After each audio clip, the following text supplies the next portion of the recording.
Go ahead and get started. I think it's a minute after the hour, and there are a number of people who are here on time. Are you ready to go? Doug? Yeah, let's do it. Okay, good. Well, welcome everyone. We're so happy to have you here for the Virtual League of Global Nonprofits.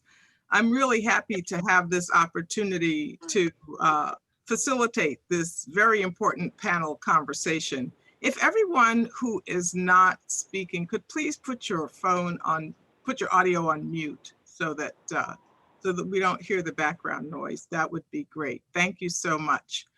And so this is really near and dear to my heart. I have the privilege in my day job, if you will, adaptive leadership strategies, of spending a lot of time with leaders in the humanitarian aid, nonprofit, human rights, and economic development community. And I don't know that we have any more important players on the planet with what we are experiencing today. And so I'm really grateful for this opportunity to hear from the 4 organizations that we'll hear from today, the chance for us to all learn more about who they are and what they do, but more importantly, how we might be able to support them.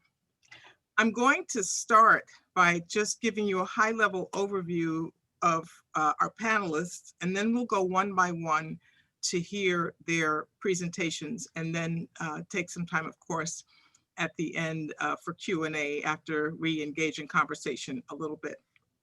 So first up, we have Project C.U.R.E. Project C.U.R.E. focuses on the prevention, diagnosis, and treatment of diseases by delivering life-saving medical equipment and supplies to hospitals and clinics in more than 134 countries.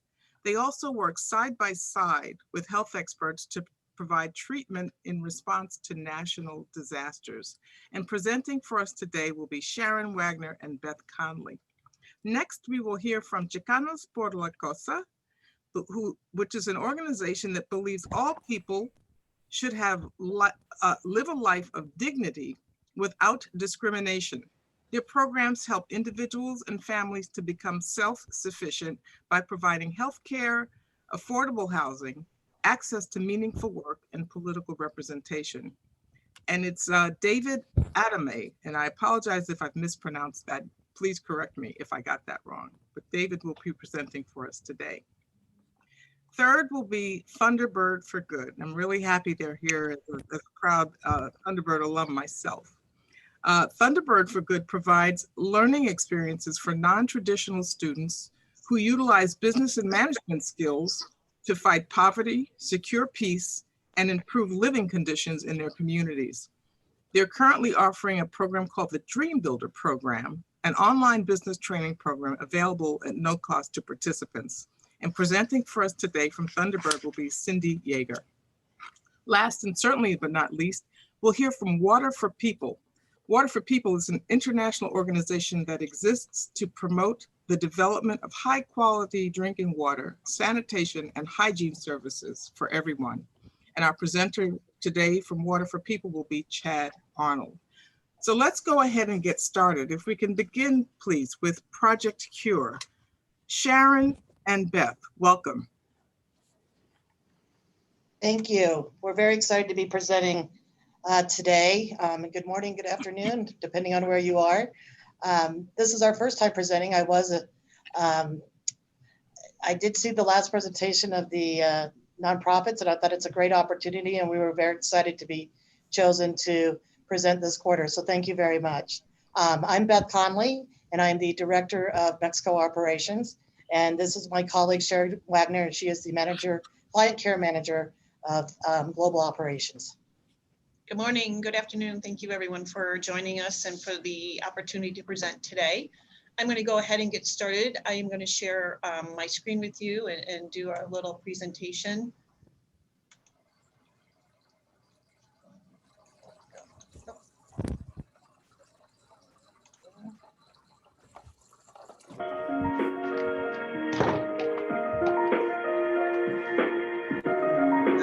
Did I do that? No, thank goodness. Okay.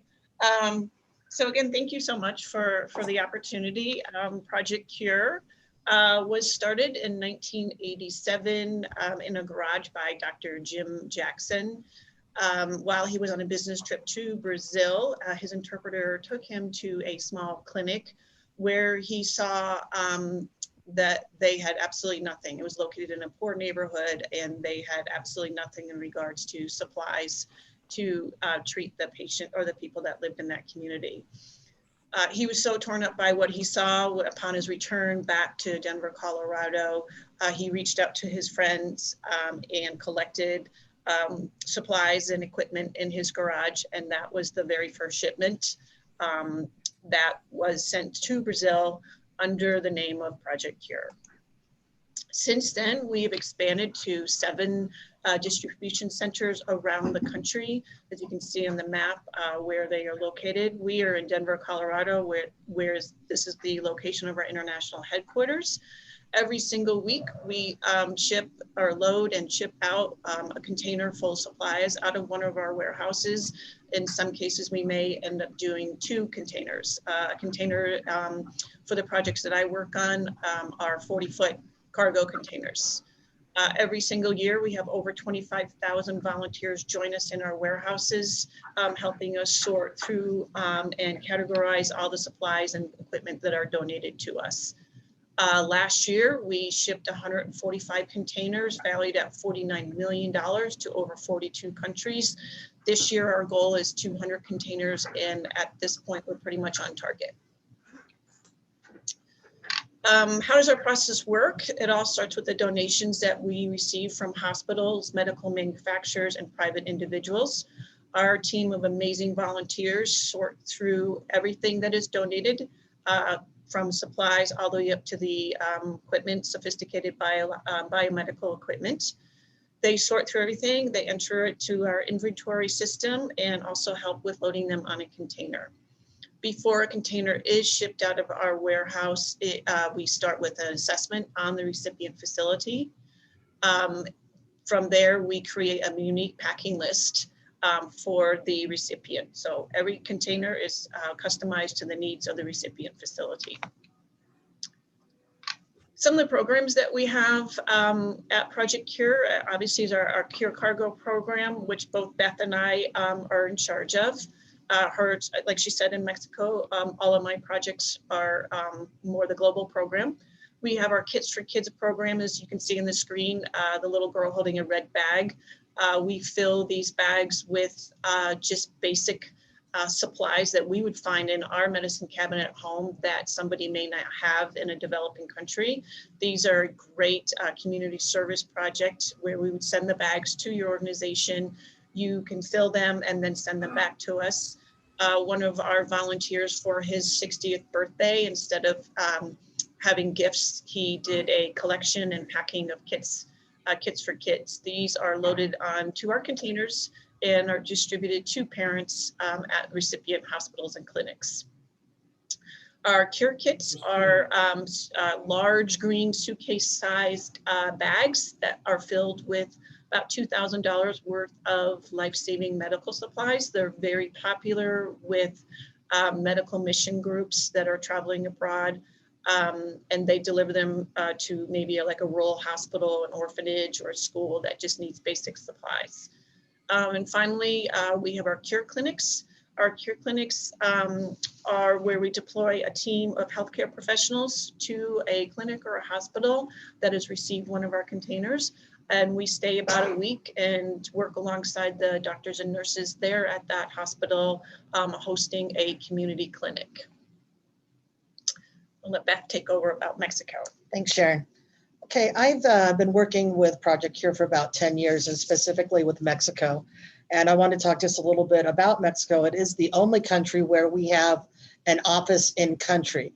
We realized early on that to get a medical donation into Mexico was more complicated than what was initially expected. So we created an AC, which is another type of foundation in Mexico. This is the document that shows that we are an authorized agency authorized by SAT, which is the equivalent to the IRS, and that we also work closely with COFEPRIS, which is the federal agency against sanitary risks. What this also does is allow us to collect funding in Mexico and issue tax deductible receipts under the SAT laws. Okay, much like Project C.U.R.E, we're there to support. We're a service. We don't have a warehouse in Mexico. We don't plan to have warehouses in Mexico. The purpose of creating the foundation was really to act as a service to help people get the donations from the United States into Mexico. We work directly with SAT and COFEPRIS. We also help the sponsors identify hospitals and clinics. We do assessments. Just as Sharon has mentioned before, we create and compose a packing list that's unique to that hospital. And then we prepare and submit the donation application with SAT, follow that through for an approval and resolution. And then we deliver the donation to the final destination. So that really kind of sets us apart from some other organizations, is that we are definitely with our sponsors and our clients from the beginning and the initiation stages all the way to where the delivery is on the hospital dock. May I ask you a question, please? We Certainly. have a couple of questions coming in the chat, and one of the most significant ones, I think everyone has been impacted, by slowdowns and supply chain and all with the pandemic. How are you being impacted with supply donations over the last several months and the distribution process? Well, it has affected us quite a bit, actually. The hospitals and the manufacturers are holding on to items, anywhere from the consultorios or consultation items up to your surgical items, and definitely all of your supplies. So we are seeing a bit of a slowdown there. However, it has started to ramp up a little bit more. When COVID really hit back in March, Project C.U.R.E pivoted and we started supporting domestic. And that was the first time in 30 some years that we've ever supported domestic and moved away from the global arena. We are now back to supporting global. We're still supporting some of the rural areas in the United States that just budget hasn't caught up and supplies haven't caught up. But we have seen a little bit of a slowdown, but we're getting starting to see some pickup with our normal providers, which is encouraging. Good. And how do clients find out about you, and what's the best way to connect with clients? Well, we've been doing this now for 3 decades. So we definitely know the ministers of health and a lot of people that are in the healthcare arena globally and here in the United States. But one easy way is certainly to go onto our website, and there's a tab that's request medical supplies, and from there they can fill out a form, and that form goes directly to Sharon unless it's Mexico related, and it comes to me. And we have a turnaround time of no later than 24 hours. We're very prompt in getting back to our the people that need help. Okay, and what would you say if you had to identify just one thing? What would be most important? What would be most helpful to you now as you navigate circumstances? Let's go to our opportunities page. And I'm gonna let Sharon talk a little bit about this, but there's several ways that we would like support, not only just monetary, but there's other avenues here as well. Perfect, thank you. So the number one thing is funding. For every single container that we send out, we have to have, or the partner has to have a sponsor, somebody to help fund the shipping of that container. That is the number one importance. We also need other areas of opportunities are, helping us with procuring equipment, to be able to operate our warehouses. That includes forklifts, trucks. We send a truck out every single day to a hospital somewhere in one of our market centers to pick up supplies and donations. And then of course, volunteers.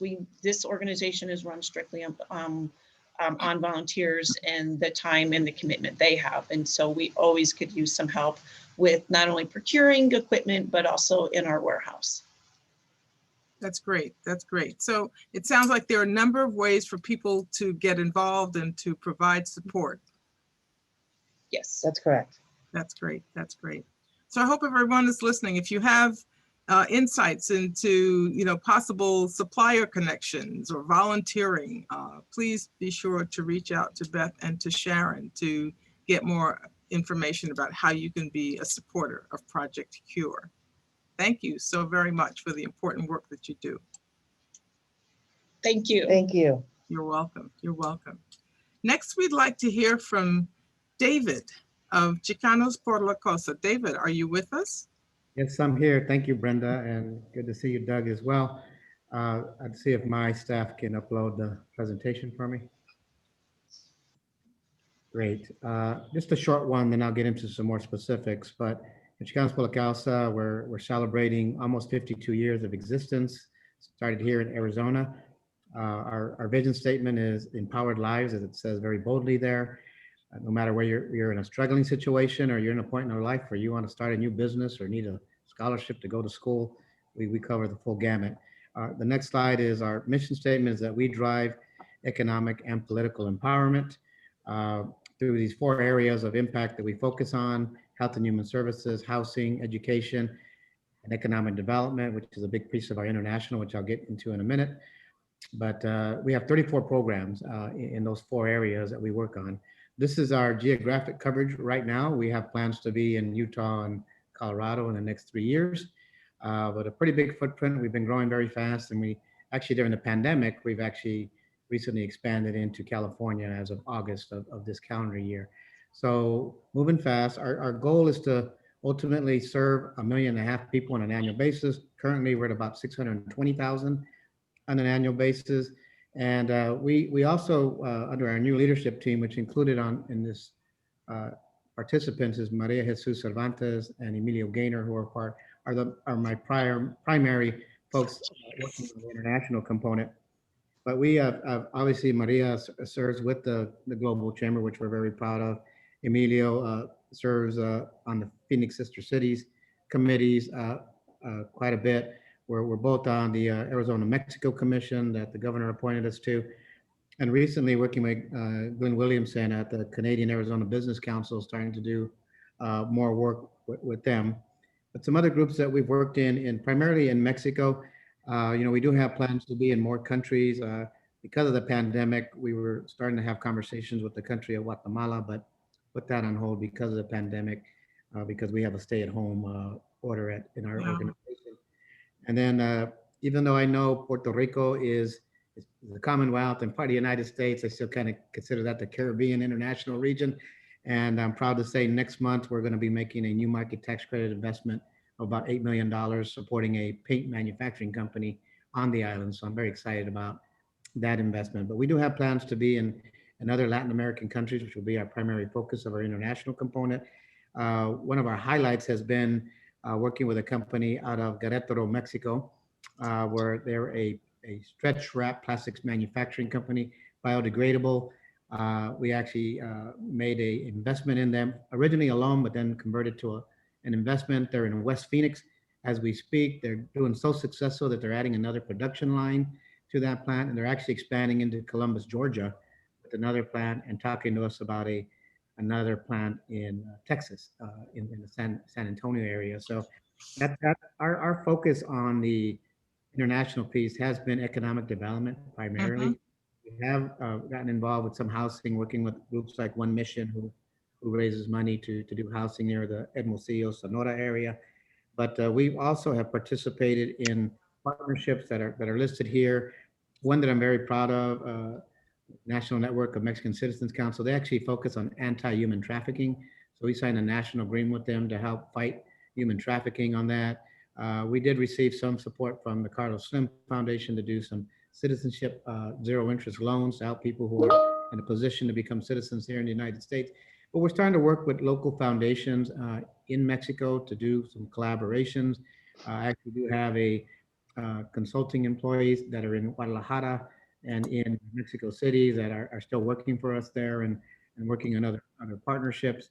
We're also have worked with the state legislature. We were part of a group led by retiring state legislator Antonio Rivera. We took 20+ legislators a couple of years ago down into Mexico City to provide a different perspective of Mexico, to not have the stereotypical stuff that people normally see on the border cities and stuff. We took them to Mexico City, took them to some of the cultural pyramids and things like that. So I think it opened some eyes and changed some perspective on how important Mexico is to Arizona just to begin with, but the whole region, now that we're in Texas, California, and New Mexico as well, our plan is to grow that whole region, because I heard from the retiring ambassador from Mexico to the United States that if you took the 4 states on the United States side and you took the 6 states when you count Baja twice, those 10 states, could be one of the top 10 economies in the world.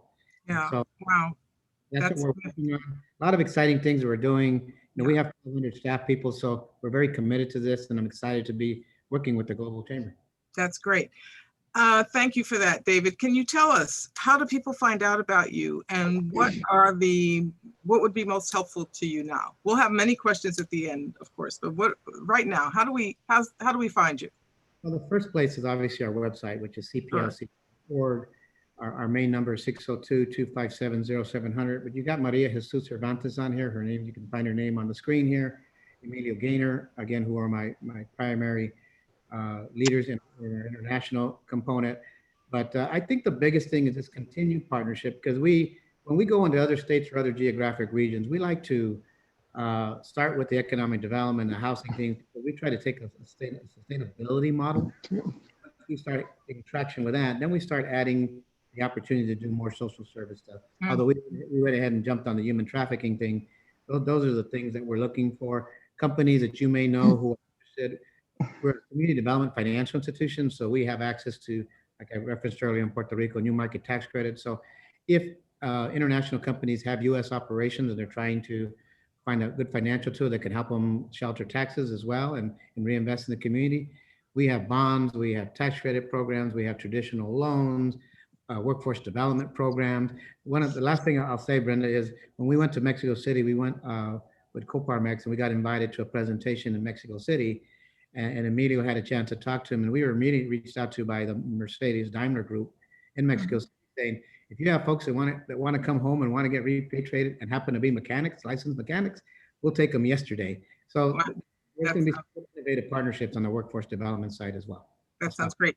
I want to point you, David, to a direct question to you in the chat box about your presentation and someone who would like to share it. And we're going to have questions again at the end for everybody, but that's very good. And thank you for letting us know how best to help you.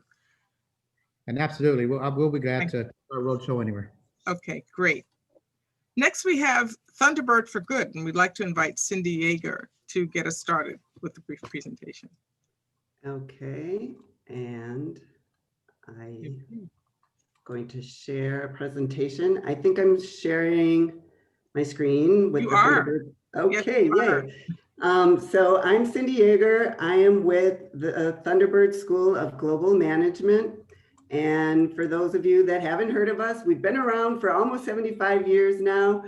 We are an international business school recognized as a world leader by organizations like the Wall Street Journal. And Brenda, I didn't know you were an alum. I am also a Thunderbird alum. And one of my colleagues, Indira Jeffrey, is also on the call with me. She is an alum as well. There are 45,000 of us from over 150 countries around the world. We started as a World War II training school for pilots, and it was global back then too. And from there, we've continued to grow. We joined ASU in 2015. So I work for a division of Thunderbird School of Global Management called Thunderbird for Good. And we leverage everything the school has to offer to create opportunities for people that wouldn't normally come to Thunderbird. So traditionally, that has meant leveraging that we're a business school to train women entrepreneurs in developing countries. We've grown and we have programs in the US. So we're actually working here in the US now in underserved communities. And we've expanded leveraging our leadership and management expertise to help other organizations build their capacity, work towards achieving the Sustainable Development Goals. Since 2005, over 190,000 people have participated in a Thunderbird for Good training program, and we are in 110 countries. We are kind of like all nonprofits in a sense, even though we're not an actual nonprofit, in that the school doesn't fund the work we do, so we have to find partnerships, and we have to find funding for the work we do. So these are just some examples of the types of organizations that have funded Thunderbird for Good. We tailor our programs to match the funders' mission and vision and their budgets. So just an overview of the types of programs. They range from really hands-on direct training. We might bring the women to campus, as is the case with our Project Artemis. Women from Afghanistan have come to Thunderbird campus for training. We've grown, as I said, to capacity building. So we're working with the UN, the International Development Bank, and then we have online and tech tools that are available. And I really wanted to share and highlight the DreamBuilder program with you. Potentially, you could use it in your own organizations. You might know other nonprofits that can leverage this tool and resource because it is free and it's online. And right now we're all working virtually. So this DreamBuilder program has been a resource that has really expanded during these times. So one bright spot in the pandemic is that we have been able to reach and support a lot of people. And this is all through the generosity of Freeport-McMoRan. They funded the creation and continue to fund it, and the availability to anyone with a computer and internet access. It's an online program, step-by-step, how to start and grow your own business. It's available in English and Spanish. It's super interactive. It has a telenovela in Spanish, which is a soap opera, and in English, an animated series. There's videos, gaming, quizzes. It engages the learner and helps them retain their knowledge. And then they're creating a business plan as they go through. That's big. I mean, when I was a T-Bird student, I had a whole semester on how to create a business plan. It breaks it down, makes it easy for them. They have a network they can rely on. That certificate when they complete the program that has the Thunderbird School of Global Management seal. And they have tools that are there, always there. They can personalize them. They learn how to use them. And they are things that are useful, like a cash flow statement. And it really helps the learner take their business to the next step. And we have a standalone module that's about financing. So it helps them understand the options and what is the best option for them. So that's DreamBuilder in a nutshell. If you know others that could use it, let them reach out to me. So that's my contact information. And Indira here is also with me and works on DreamBuilder as well. So this is really an amazing program. Thank you for sharing this information. And what comes to mind, and we'll talk about it more hopefully in Q&A, is this could potentially be an accelerator for some of the other programs that we're hearing about today. You know, right. And the connection. Yes. Yeah, so the connections do make sense for even some of the other panelists. And I know we are beginning conversations with Chicanos Por La Causa, for example, of is this a resource that they could offer or we can collaborate on? So yes, for us, partnerships are huge. We have this resource, but we need partners to implement, connect to the learners, provide other training. Yeah, great, great. This is great.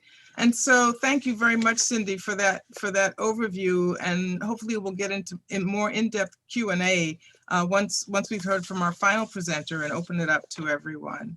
Okay. Thank you. Next, we'd like to hear from Chad Arnold with Water for People. Chad, are you with us? I am. Can you guys hear me okay? Certainly can. Yes. Welcome. Okay. I'm having a little bit of a lag in my internet, so hopefully I won't drag too much. We'll get by. Are you okay if I share my screen? Yes, please. Okay. I'll go pretty quickly. I know we're trying to maximize our time together. Can you guys see that okay or no? Yes, we can. It's coming. Okay. Summing up. Now we can see it. Okay, great. So I'll share a little bit about Water People, kind of our history, really quick. I'm going to do this really fast so that we can get to some of the good stuff in the conversation. But Water for People, we're here also in Denver. We were started out of the American Water Works Association started by two engineers who, in their work, they had traveled to other countries and see a lot of the work being done and felt like they could do a better job of providing water and safe sanitation and health and hygiene to countries around the world. If you guys don't know, there's so many things that tie to clean water. There's, obviously, if you don't have running water, there's no way to really keep off disease or stay clean and have a good hygiene. Obviously, if you don't have water to drink, you can get very sick, and is often the case. One of the things that got me started in this line of work is I remember hearing about all the young girls that would disappear going to fetch dirty water to go then back and boil to be able to drink it. And that's where all the traffickers sort of hang out and kidnap these girls that go missing for the rest of their lives. So very near and dear to my heart, the clean water crisis around the world. So they kind of grew, thought they were doing the right thing, began to go see their work and noticed that all these boreholes and these toilets were starting to break down. So what they realized was we need to do this in a different way. There needs to be more ownership of a system within a community. So what happened was they began to look at how to do things differently. And where they landed was what we call the Everyone Forever model. And usually I can go into a lot more detail on this, but essentially the differentiator for Water for People compared to any other organization I've worked with in the national development sector. We actually have people invest into the system itself so that there's ownership. It also creates job creation for local community to be able to provide jobs such as pump mechanics, borehole operators, things like that. So it's a very unique thing that we try to do, try to leave the district within 10 to 15 years with the help of the local government. And that's another big part is we work very closely with the local government to ensure that there's policies in place so that the systems remain sustainable.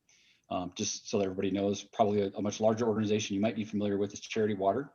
We do a lot of their implementation. So they are a fundraising unit, but we actually do the implementation for Charity Water. So we are one of the organizations that do that. So after kind of seeing what we have, created as a model, these two gentlemen had grown the organization to 40 countries. They divested down to 9 countries, really got it right, and then now we're trying to scale that out. For those of you that are familiar with the UN Council back in, I believe, 2008, created the Sustainable Development Goals. There are 17 of them. And I don't know if you can see this clearly or not, and I can send this out after if you'd like, but it's connected to a lot of other things. So clean water is SDG 6, and that ties into so many other things regarding climate change, women and children, education, economic empowerment. So we are on a mission to grow by 10 times over the next 10 years. And we're going to do that through a lot of collaboration with other organizations. We know that we can't do it alone. And so we're trying to break down the barriers between different NGOs to say, hey, we know the best way to do this. Rather, how do we find ourselves complementary to one another to really push this forward and reach that goal by 2030? Our goal, our aspiration is to reach 20 million people at the local level, 200 million people directly and indirectly at the national level, and then by advocating with national governments to create global change to really break down the barriers of systemic inequities around the world, to grow to that number to be 2 billion people. And we're going to do that through a lot of advocacy and working with other agencies who work with governments across the board. So one thing to talk about really quick, and then we're going to jump to the questions here.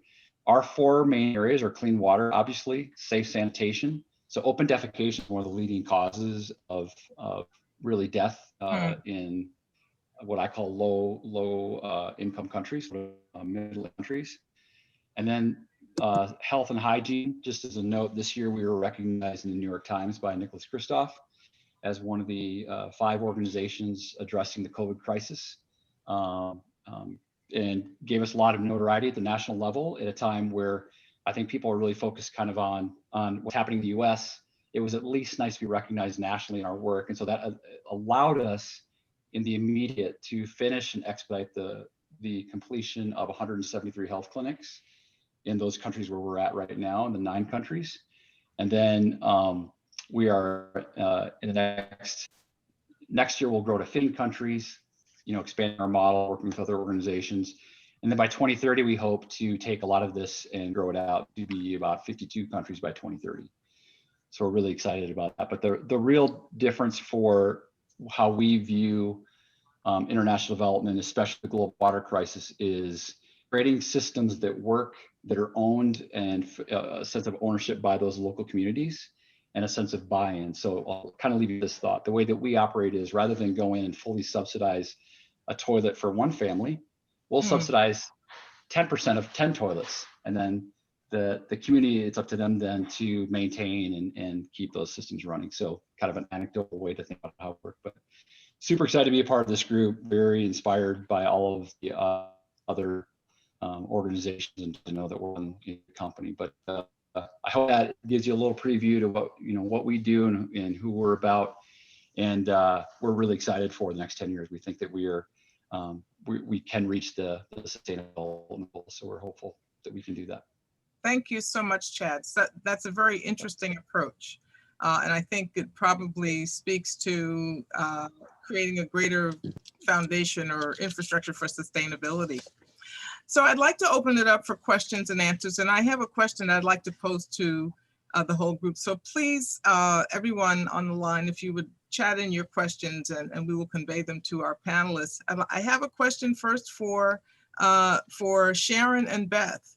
And Sharon and Beth, can you tell us how much it costs? What is the cost for a shipment to ship one of your containers? Okay, so Mexico runs a little differently than the rest of the world, but for Mexico, it's a flat fee of $25,000 for a 53-foot semi-trailer. You do get 2/3 more cubic space on a 53-foot trailer than you do on a 40-foot ocean container.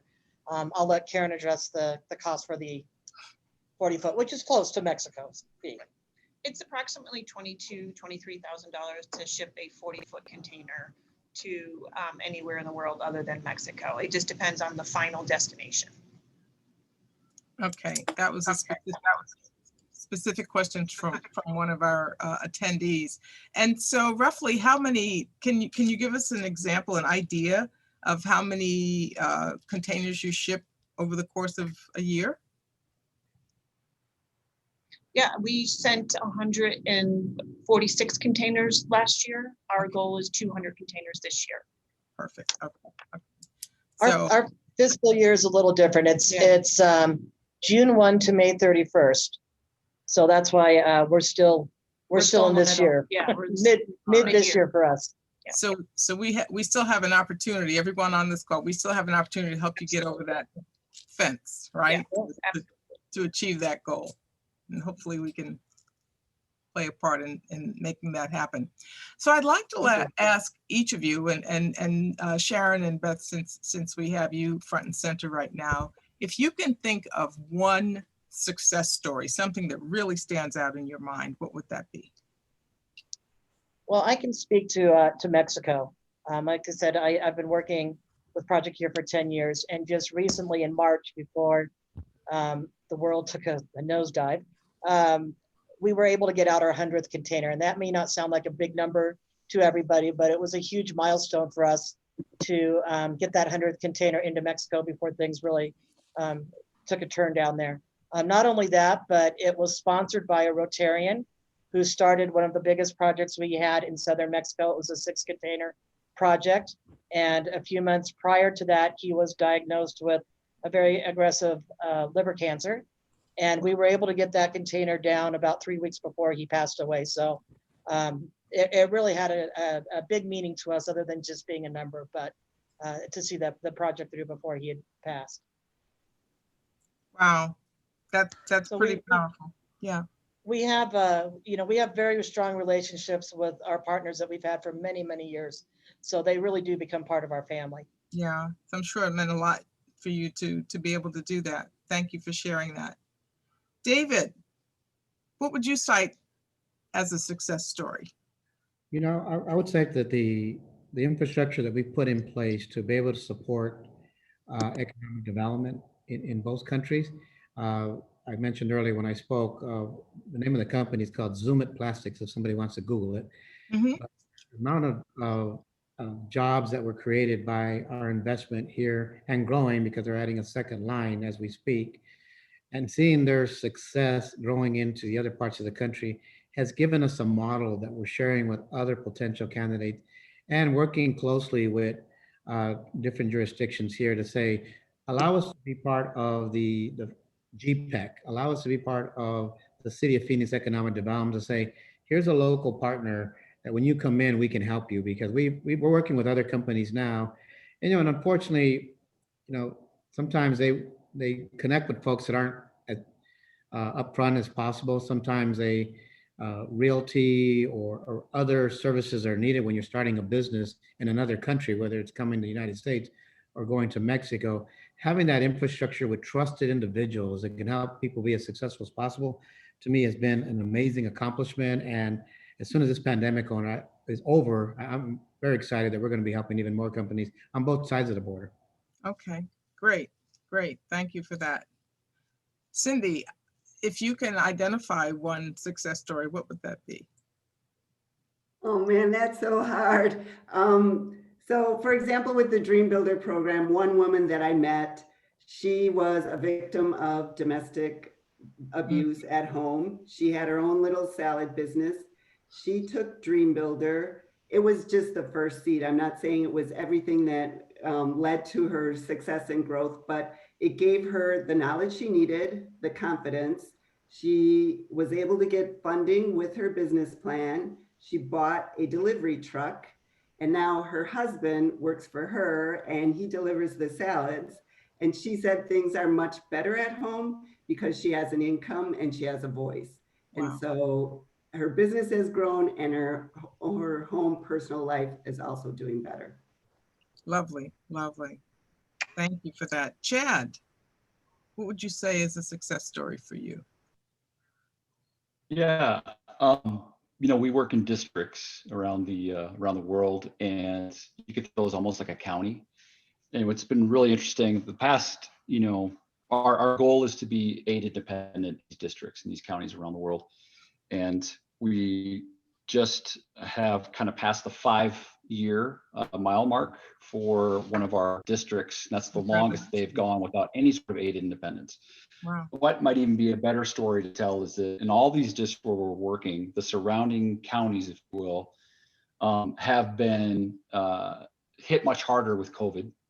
These counties where we work are much more resilient and they're quicker to respond to the pandemic and they're much quicker in their recovery. So it reinforces that our model's working. And just to answer Doug's questions in the chat, the sort of mega trends that we are up against is that all these things are great. We focus on domestically, and the challenge for an international organization like this is if it's not right front and center and it's not in the national news, you tend to kind of put it off to the side. Our real challenge is keeping that awareness that there is a global water crisis. For us to be able to go take a shower, that could provide clean water for a community probably, right, for a day. So there's a unique challenge ahead of us, but we intend our next challenges before us now are to go to the 50 most impoverished countries and underserved countries in the world. So we're really excited about that and kind of take this resiliency to those areas. Yeah.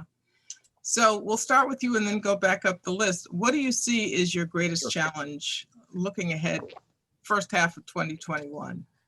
As we've all had experience pivoting, this year, building the plane as we fly to an extent.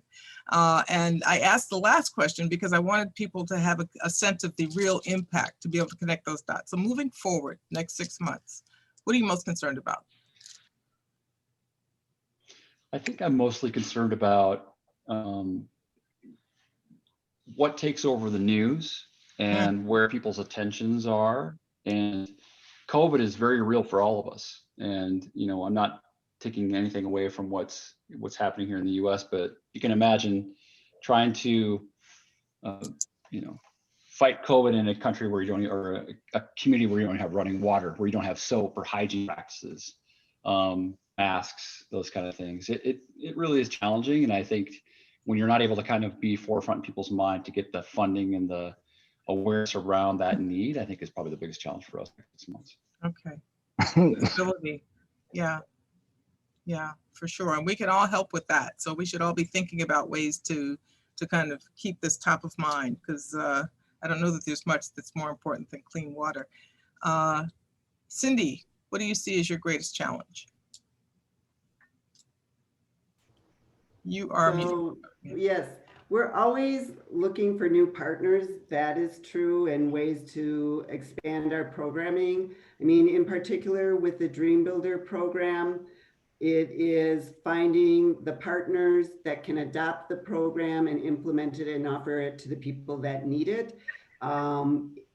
Because of the pandemic, it has created an opportunity for us in a way, because people that do have businesses might be at home and they have more time now to work on improving their business, or they potentially may have lost their jobs and are saying, this is the time I'm going to do it.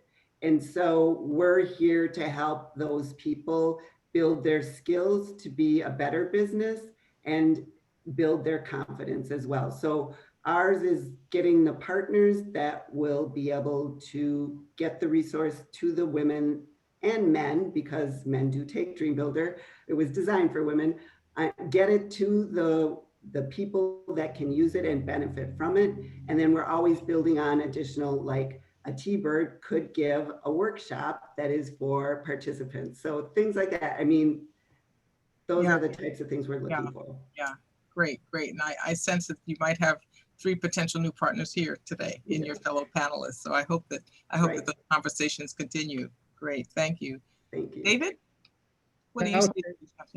The challenges will continue, and it happened even before the pandemic, as we've been over the last few years really building relationships, especially with Mexico. That's been our primary one. Is that we have tremendous tools and access to resources for Mexican companies who are interested in coming in the United States.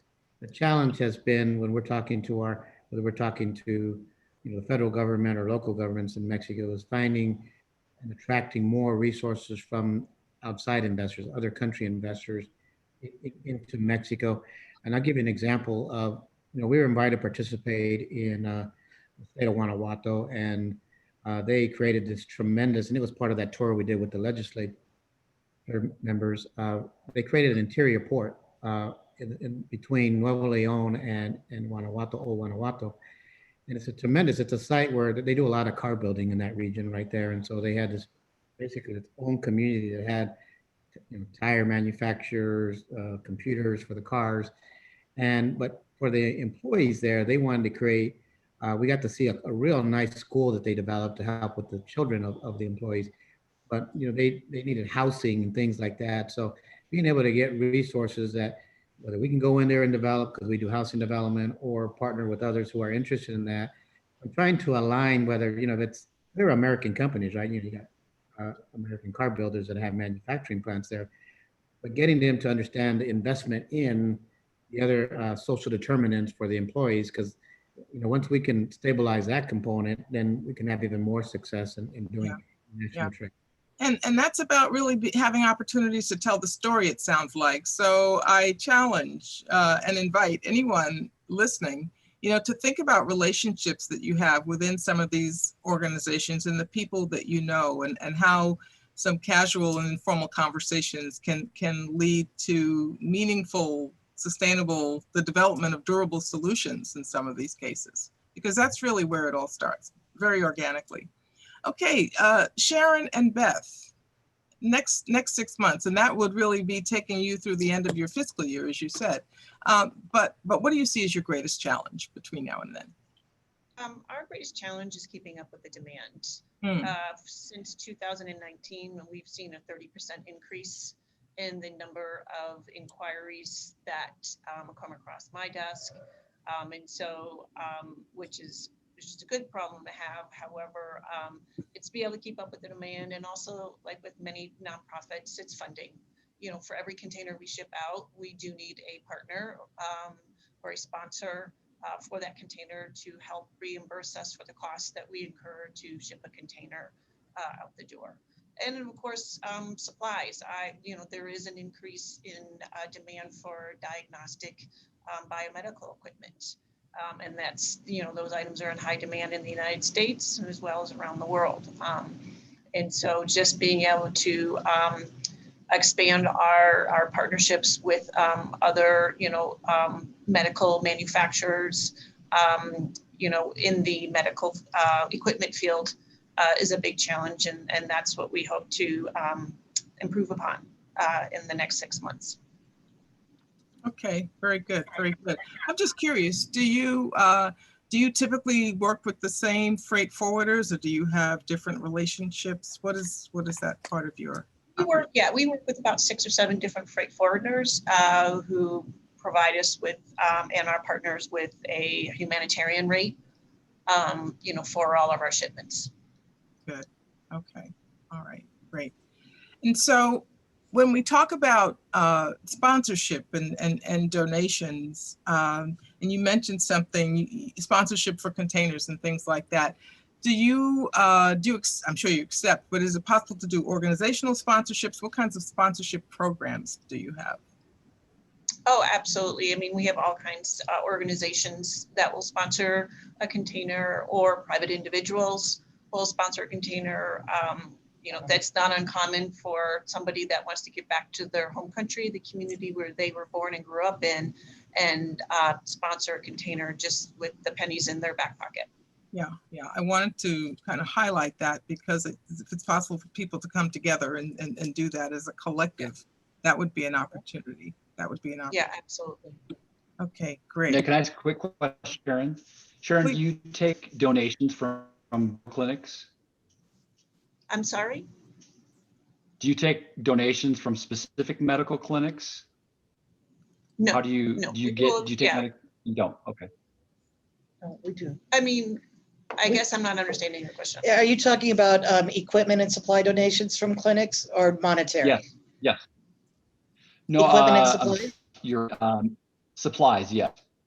Okay, Yeah. yes, we do. And we work, in all of our distribution areas, we work probably between 92 and 98% of all of the hospitals and clinics participate in our program. So we have trucks that go out every day of the week that are picking up locally.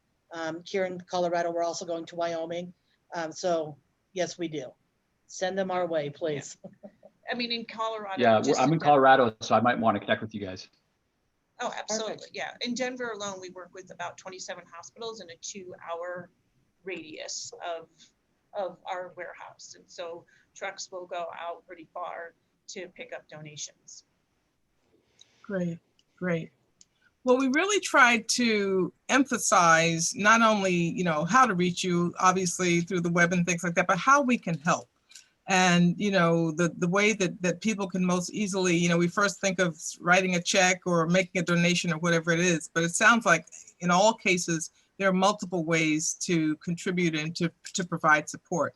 So we'll follow up with information, just touching on those 3 or 4 bullet points more specifically, and, really trying to help you connect more directly with the beneficiaries of your services. So I want to thank everybody for their time. I wanted to turn it over. I know Doug is trying to take some time off, but I think it would be, I shouldn't put it that way, but I think it would be appropriate, Doug, for you to just offer a few final comments and take us home, if you will. Sure, Brenda. I'm happy to. I'm just really inspired right now. These are 4 groups that are doing some great work. And, as we reach the end of the year and we start a new year, hopefully, and I expect all of us are moved by, what happened in the year, what's going on in the world, and how can we have a bigger and better impact, all of us, on the world, so that people can live, in a better way. And so, I'm kind of left with that concept of, here's a young woman who's walking to get water and taken away. We don't deal with that in the US. And, those of us that are Globies, we've seen some things, and hopefully we're a little bit smarter because we've seen things. Hopefully we haven't seen that, but we know that it exists, and we can have an impact on that. And some of us that are, simpler, like myself, I'm focused in on helping companies and helping nonprofits and anyone reach the next step of wherever they're going. And that's what we do at Global Chamber. For all of you out there, I encourage you to listen to what you heard today and reflect on any of them that might be an area where you want to make an impact. And whatever it is, whether it's one of these four or any of them, let's find ways to create a better impact in 2021. And so thank you, Brenda, for your leadership there. Thank you for the music as well. I appreciate I don't know where the music is coming from, but yes. It's kind of a cool segue into kind of the next meeting probably for everybody. So thank you, Brenda, for your leadership on everything and including today. Thank you all to all the companies who've presented today. Keep up the great work. And David, thanks for the shout out. I really appreciate it. And let's work together and find a way to make a little bit more dent in the world in 2021. I'm very optimistic about what's happening. The politics seems to be kind of headed our way. The belief in trade and technology is headed our way. Let's continue the progress and move forward. Thanks again, everybody. You have a great day. Thanks, Doug. Bye-bye. Thank you. Thank you. Continued success, everyone, and appreciate all of the good work that you're doing. Take care. Ciao.